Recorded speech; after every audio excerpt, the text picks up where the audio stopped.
नमस्कार जय जगन्नाथ दर्शक बंधु एसपी एस्ट्रोलॉजी ओडिशा चैनल प्रसारित मासिक राशिफल कार्यक्रम को आपण मानक स्वागत। दर्शक बंधु आज आम आलोचना करवा डिसेम्बर 2024 रे केमिति रहिबो राशिचक्र चतुर्थ राशि कर्कट राशि व्यक्तिविशेष मानक पई शुभाशुभ राशिफल विषय रे विस्तृत भाव आलोचना करवा। किंतु ता पूर्व जदि आपण माने हम चैनल को प्रथम थर पर आसी थांते वीडियोटी को लाइक करंतु शेयर करंतु और चैनल को सब्सक्राइब करी पाखरे थिबा बेल आइकन को प्रेस करंतु। तले चलंतु दर्शक बंधु आरंभ करवा आज आलोचना चक्र जे डिसेम्बर 2024 रे केमिति रहिबो कर्कट राशि भाग्य भविष्य। ए कर्कट राशि जार अधिपति ग्रह होउचंती चंद्र। ए कर्कट राशि शुभवार रविवार सोमवार घातवार बुधवार शुभ संख्या 2 7 9 शुभ रंग धला नाली। ये कर्कट राशि व्यक्तिविशेष मानक गोचरीय ग्रह स्थिति उपर यदि नजर पकड़ा तेरे बृहस्पति होउछन्ति वृष राशि कर्कट राशि मंगल कन्या राशि केतु तुला राशि रवि वृष राशि बुध धनु राशि शुक्र कुंभ राशि शनि एवं मीन राशि राहु अधिष्ठान करुछन्ति। समय क्रमे ग्रह मानकर स्थिति परिवर्तनशील। ग्रह स्थिति को नजर रखी डिसेम्बर मासरे कौन रहिबो ग्रह मानकर स्थिति एवं अनुकूल एवं प्रतिकूलता विषय रे आलोचना करिबा। राहु वर्तमान अनुकूल अवस्था रे अछन्ति। बृहस्पति एकादश घरे अवस्थित रही अनुकूल फल प्रदान करुछन्ति।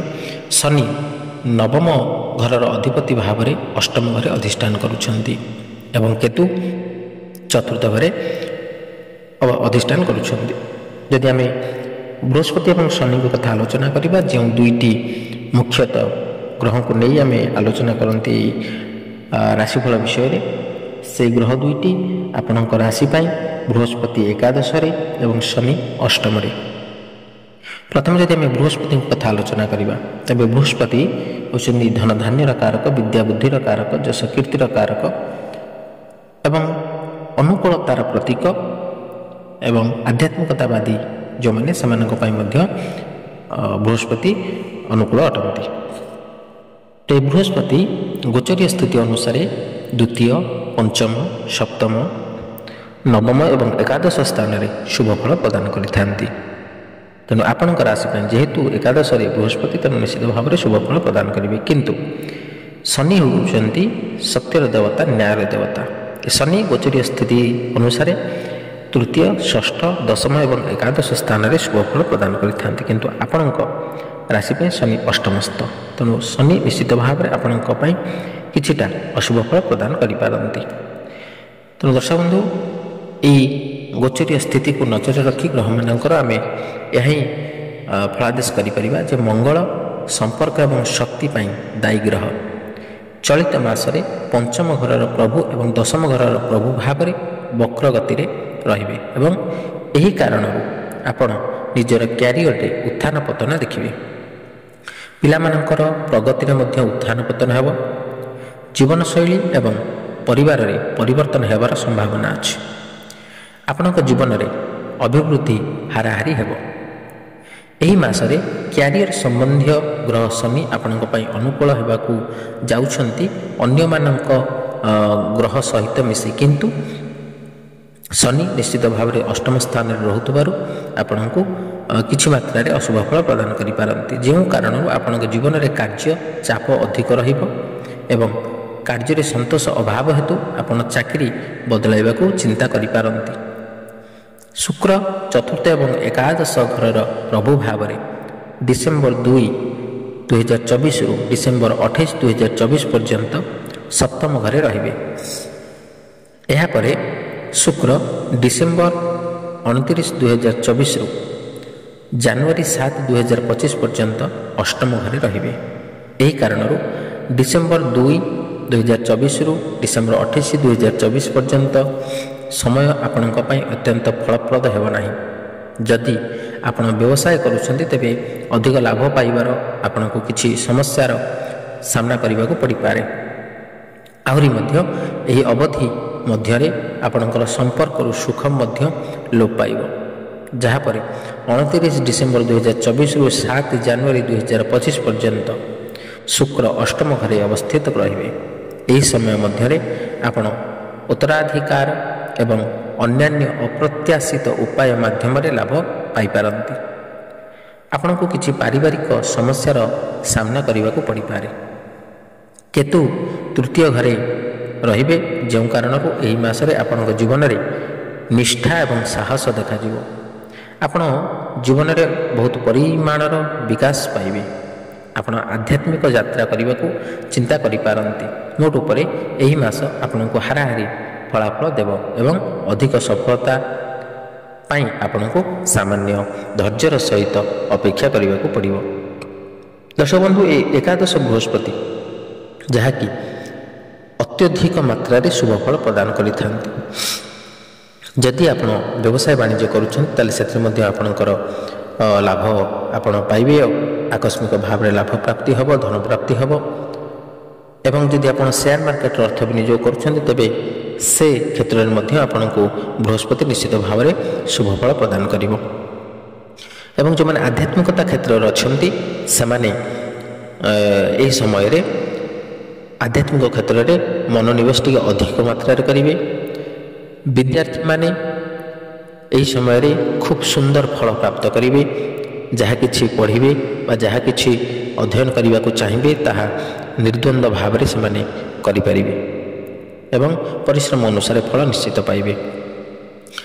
ଏବଂ ଏକାଦଶ ବୃହସ୍ପତି ସାମାନ୍ୟ ଭାବରେ କହିବାକୁ ଗଲେ ଆପଣଙ୍କର ଯାହା ମନସ୍କାମନା ଅଛି, ଅନେକ ଦିନ ଧରି ଯାହା ଆପଣଙ୍କର ମନ ଭିତରେ ରହିଆସିଛି କାର୍ଯ୍ୟଟିକୁ କରିବା ପାଇଁ ବା ଯେଉଁ କାର୍ଯ୍ୟକୁ ଅନେକ ଦିନ ହେବ ଆରମ୍ଭ କରିଛନ୍ତି ତାହା ସମାପ୍ତ ହୋଇପାରୁନାହିଁ, ସେ ସମସ୍ତ କାର୍ଯ୍ୟ ଆପଣଙ୍କର ଏହି ସମୟ ମଧ୍ୟରେ ନିଶ୍ଚିତ ଭାବରେ ପୂରଣ ହେବ। ଏବଂ ଆପଣଙ୍କର ଯେଉଁ କାର୍ଯ୍ୟ ବିଳମ୍ବେ ହେଉଥିଲା ସେ କାର୍ଯ୍ୟ ନିଶ୍ଚିତ ଭାବରେ ଶୀଘ୍ର ସମାପ୍ତ ଘଟିବ। ଯାହା ଚିନ୍ତା କରୁଛନ୍ତି, ଯାହା କରିବା ପାଇଁ ଚାହୁଁଛନ୍ତି, ଆପଣ ସେ କାର୍ଯ୍ୟକୁ ବର୍ତ୍ତମାନ ସମୟରେ କରିପାରିବେ। ଦ୍ୱିତୀୟରେ ଯଦି ଆମେ ଶନିଙ୍କ କଥା ଆଲୋଚନା କରିବା ତେବେ ଶନି ଆପଣଙ୍କ ରାଶି ପାଇଁ ବର୍ତ୍ତମାନ ଅଷ୍ଟମସ୍ଥ। ତେଣୁ ଅଷ୍ଟମ ଶନି ନିଶ୍ଚିତ ଭାବରେ ଆପଣଙ୍କୁ କିଛି ମାତ୍ରାରେ ଖରାପ ଫଳ ଦେଇପାରେ। ଯେମିତିକି ଆପଣ ଯଦି କର୍ମକ୍ଷେତ୍ରରେ ଅଛନ୍ତି ତେବେ ଆପଣଙ୍କର କାର୍ଯ୍ୟଦକ୍ଷତାକୁ ଆପଣ ପ୍ରତିପାଦନ କରିବାକୁ ଚାହିଁଲେ ମଧ୍ୟ ଉଚ୍ଚପଦସ୍ଥ କର୍ମଚାରୀଙ୍କ ଠାରୁ ଆପଣ ସଦାସର୍ବଦା ନିନ୍ଦିତ, ଅପମାନିତ, ନିର୍ଯାତିତ ହୋଇପାରନ୍ତି। ଆପଣଙ୍କର ମହତ୍ତ୍ୱକୁ, ଆପଣଙ୍କର ଗୁରୁତ୍ୱକୁ କେହି ବି ସମ୍ମାନ ଜଣାଇବେ ନାହିଁ।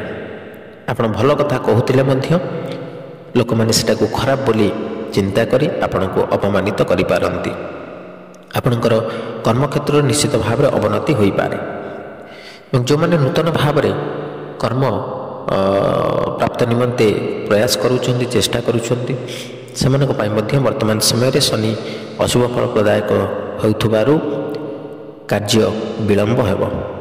ଯେଉଁ କାର୍ଯ୍ୟ ଅତି ଶୀଘ୍ର ସମାପନ ହେବା କଥା ତାହା ନିଶ୍ଚିତ ଭାବରେ ବିଳମ୍ବ ହେବ। ଏବଂ ବିଳମ୍ବ ହେଲେ ମଧ୍ୟ ଆପଣ ପ୍ରଚେଷ୍ଟାର ସହିତ ରହିଥାନ୍ତୁ। ସେହି କର୍ମ କ୍ଷେତ୍ରରେ ନିଶ୍ଚିତ ଭାବରେ ଆପଣ ସଫଳତା ପ୍ରାପ୍ତ କରିବେ। ଯଦି ଆପଣ ନ୍ୟାୟରେ ଅଛନ୍ତି, ସତ୍ରେ ଅଛନ୍ତି, ତେବେ ନିଶ୍ଚିତ ଭାବରେ ଶନି ଆପଣଙ୍କୁ ଶୁଭ ଫଳ ପ୍ରଦାନ କରିବେ। ତାହେଲେ ଦର୍ଶକ ବନ୍ଧୁ, ଯେଉଁ ଶୁଭ ଏବଂ ଅଶୁଭ ଫଳ କଥା ଆମେ ଆଲୋଚନା କଲେ, ସେହି ଅଶୁଭ ଫଳକୁ ପରିତ୍ୟାଗ କରି ଶୁଭ ଫଳ ପ୍ରାପ୍ତ କରିବା ନିମନ୍ତେ ଆମେ କେତେଗୁଡ଼ିଏ ପ୍ରତିକାର ବିଷୟରେ ମଧ୍ୟ ଆମେ ଆଲୋଚନା କରିବା।